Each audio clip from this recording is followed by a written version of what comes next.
The last ordinary sound in my life was the soft clink of an old brass key hitting a ceramic dish. Thomas always carried that key, even though it no longer opened any door we owned. It had belonged to our first apartment on Waters Avenue, back when we were young and certain that struggle was temporary. Adrian used to spin it on the table as a kid, like it was a toy, until Thomas would tap his knuckles and tell him, smiling, "That one's not for playing, that one's for coming home." I noticed because I noticed small things.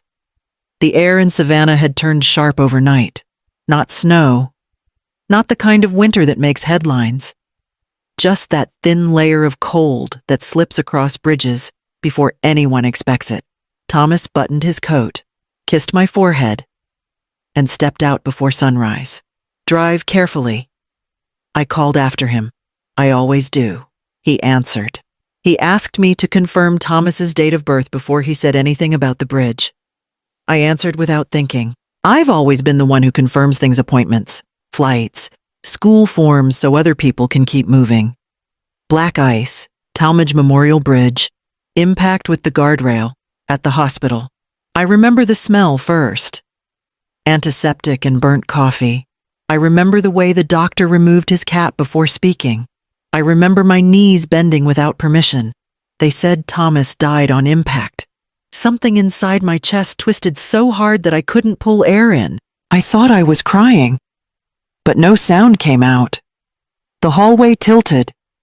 A nurse caught my arm. And then the ceiling lights began to blur into white streaks. They told me later it was a stress-induced cardiac event. They ran a cardiac catheterization to check for blocked arteries.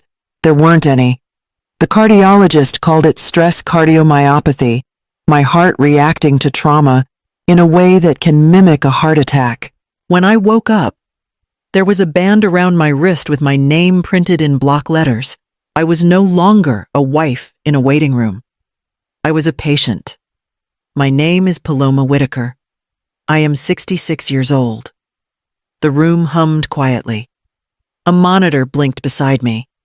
My phone lay on the tray table, face down, as if it were ashamed of what it carried. I turned it over and called my son.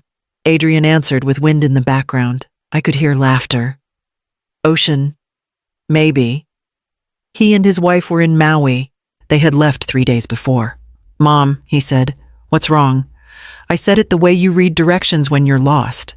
His father was dead. I was at Memorial. They were preparing for surgery, each sentence flat. Like if I kept the words straight, my body would stay upright. There was a pause, then a sigh. "Mom, don't ruin my vacation. Call someone else." The words were calm, reasonable, almost gentle. My fingers tightened around the phone until my knuckles ached. The nurse adjusted my IV. The monitor continued its steady rhythm, indifferent to what had just shifted. "All right," I said. The call ended. The screen went dark. That was the last time I asked him for anything. Outside my hospital window, Savannah carried on. Traffic moving toward the bridge as if nothing had happened. Inside the room, the forms for surgery waited on a clipboard at the foot of my bed, and someone was going to ask me to sign them. The clipboard arrived before the grief had settled. The nurse laid the consent forms across my lap and listed the risks in the same steady tone people use when they can't afford to panic for stroke. Infection. The possibility of not waking up the same. Justine asked me to verify my address and emergency contact twice. Like the screen kept rejecting the truth. Then she tilted the tablet toward me so I could initial every page small boxes. Small letters while my wedding ring sat loose on my finger from swelling. Then the nurse tapped a blank line on the form. "We need next of kin. $12,000. The number floated above me like something detached from air and breath. I said I had a son. The words felt automatic. When the nurse asked if he was local, I shook my head and reached for my phone. Adrian answered on the second ring this time. Music pulsed behind him. "Mom, I'm about to head out." I told him they needed next of kin for consent. He asked why I couldn't sign for myself. then started listing what they'd lose non-refundable bookings. An $800 snorkeling tour, like the numbers could outweigh the bed I was lying in. Before I could finish a sentence, he promised he'd check in after they landed in Honolulu. He spoke the word like a promise. I also remember sitting on a plastic chair outside an urgent care when he was 12, holding a bowl of melted ice chips to his lips because he couldn't stop vomiting. I stayed because mothers stay. I didn't keep score. I just showed up. When he called from Phoenix after his first marriage collapsed, I boarded a plane that same night. When he needed $30,000 for a condo down payment, I transferred it before breakfast. Now I was asking for a signature. "Mom, don't make this bigger than it is," he added softly. "We'll deal with it when I'm back." The nurse stood beside my bed, pen poised. I looked at the line marked Authorized Family. Then I wrote my own name. The pen dragged slightly where my hand trembled. Loving someone can look a lot like saving them from consequences.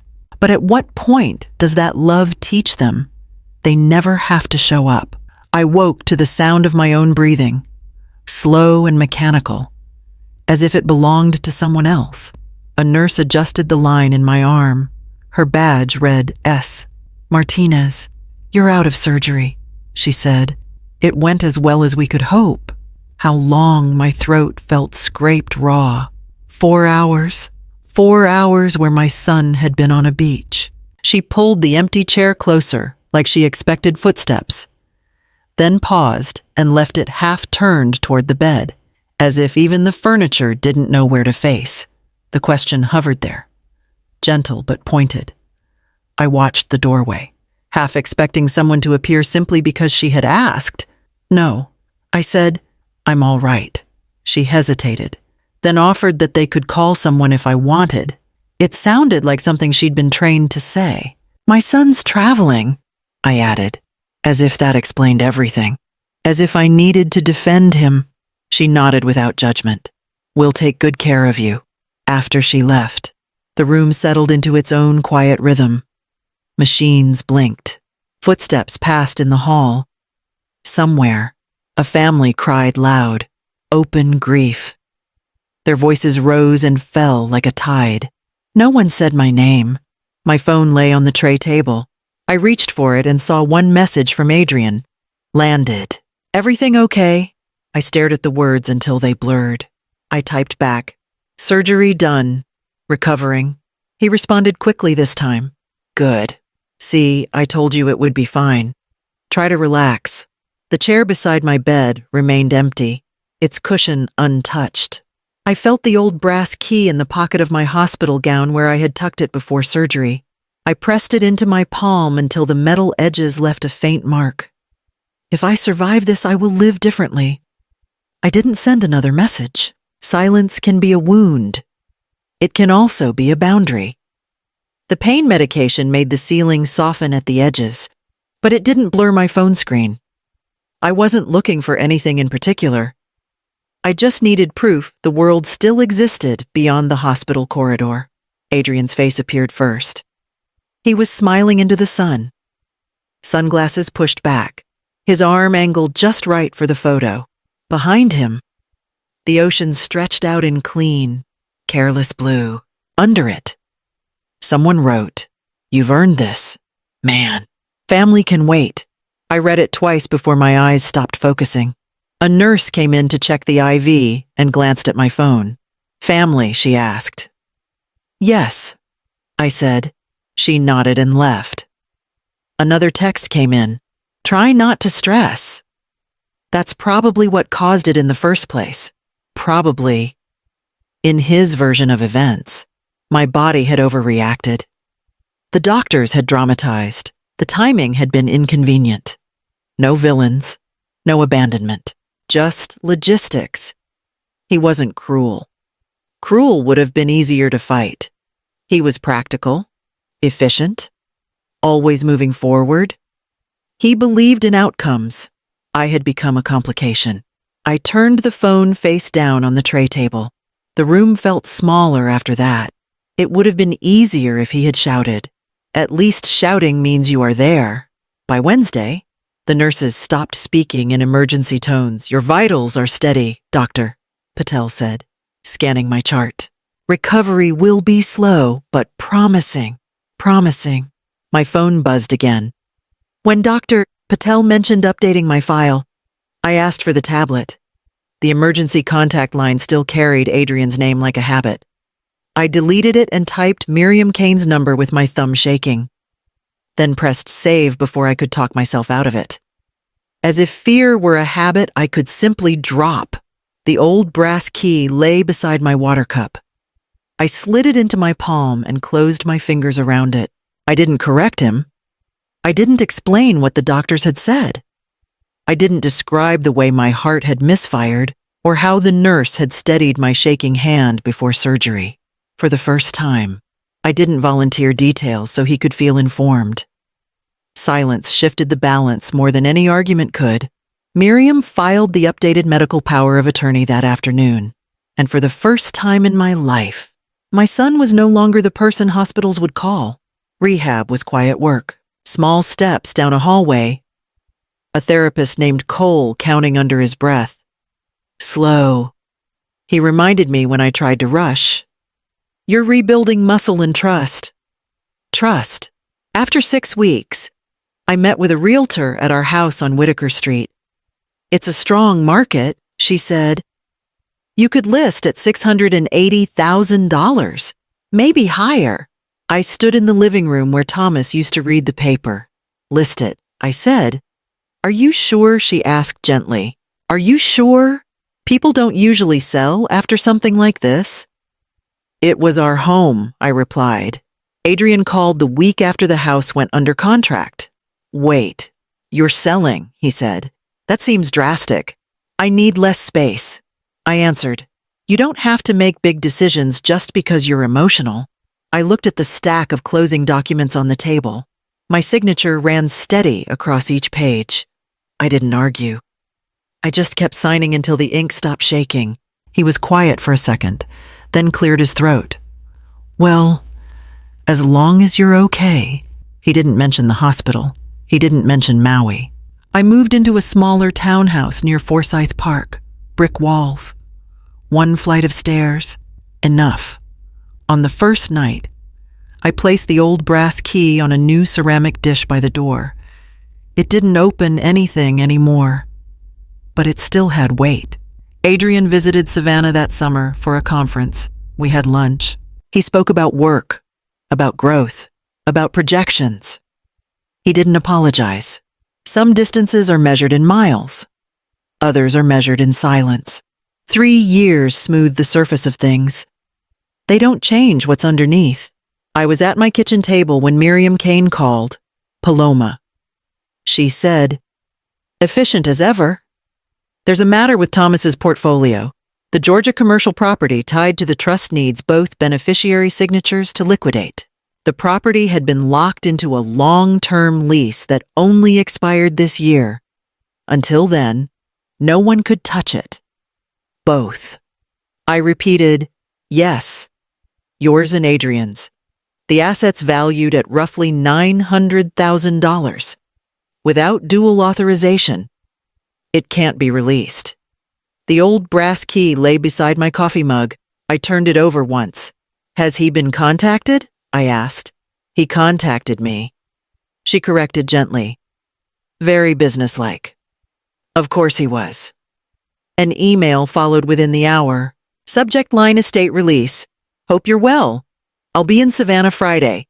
We can handle signatures in person. Quick and simple.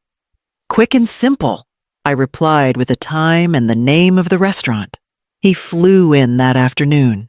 He texted when he landed. Traffic's crazy. See you at 7. No mention of how it felt to return. No mention of his father. No mention of 3 years. At the Gray, he stood when I approached, arms half open like we were performing something. He greeted me like we were fine. We sat. He pulled a folder from his briefcase. Crisp pages. Tabs. A pen clipped neatly inside. I've already reviewed everything with Miriam. He said, this should be straightforward. He slid the papers toward me. Highlighted lines waited for ink. It's just paperwork, he added. No need to complicate it. Complicate it. As if time had erased the hospital room. As if silence had been mutual. You're doing well, he asked casually. I am, I said. Good. I'm glad we're past all that. All that. He tapped the pen once against the table. Impatient, but polished. He assumed distance meant forgiveness. He assumed survival meant closure. He assumed I would sign. The waiter poured water and left us alone with the folder between us. Adrian leaned back in his chair. Confident? Relaxed? So we sign. The firm releases the funds, and everyone's happy. Everyone I asked. He smiled like I'd made a small joke. You know what I mean. I didn't reach for the pen. Do you remember the hospital, I asked? His expression shifted. Not to regret, but to irritation. Mom, that was 3 years ago. That's not what I asked. He exhaled slowly. I remember you were scared. I was dying. I said, he didn't argue the way people do when they feel guilty. He explained, the way he always explained. I had survived, which meant it couldn't have been that serious. Hospitals talk worst case. I panic first and think later. He had stayed calm for both of us. Then he admitted he hadn't thought I would actually die. He said it gently, like a clarification meant to settle the matter. I let the silence sit between us for a beat. That, I said, was the problem. I looked down at the highlighted signature line again. It wasn't about Hawaii. It wasn't about tickets or snorkeling tours or $800 in lost deposits. It was about whether my pain had ever carried weight in his world. Adrian tapped the folder again, but this time he didn't open it. There's something else, he said, lowering his voice as if we were allies. I didn't want to bring it up until we cleared the air. I waited. I'm launching a tech platform in Phoenix, he continued. We're close to securing investors, but we need bridge capital. If the estate funds move quickly, I can position myself ahead of the next round. I told him it didn't feel like just paperwork anymore.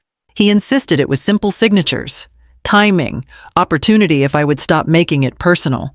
Then he leaned in. If you release your portion early, I can leverage it. My portion, I repeated, temporarily.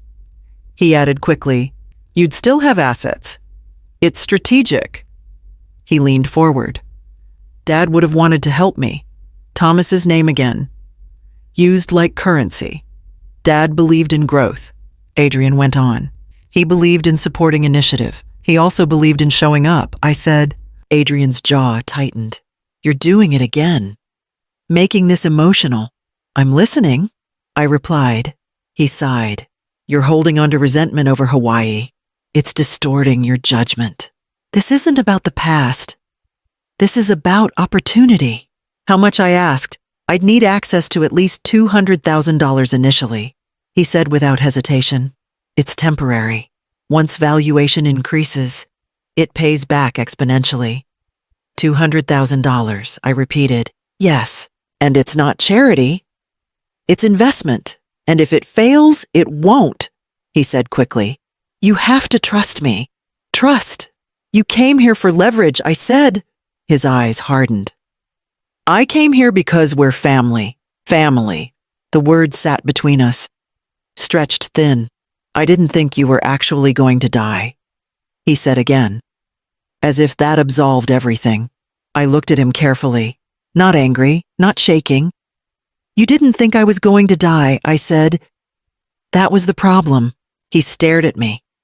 Frustrated. Certain I was choosing pride over progress, but it wasn't Hawaii that broke us. It was the order of things. In his world, I was support. I was backup. I was available. Never central.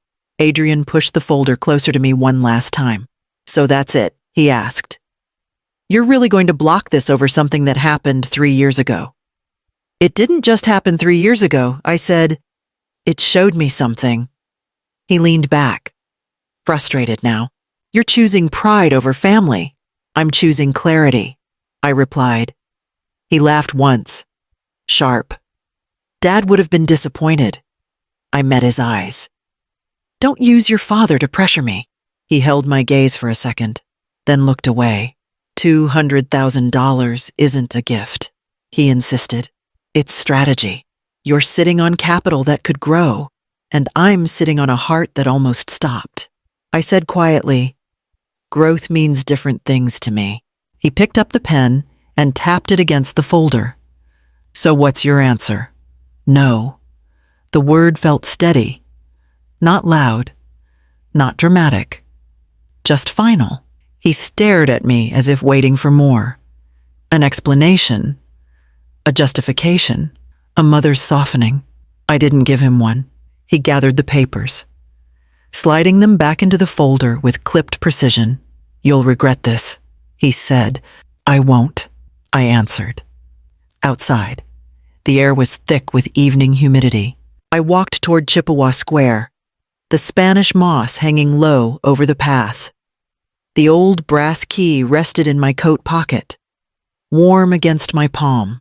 I didn't cut him off because he chose Hawaii.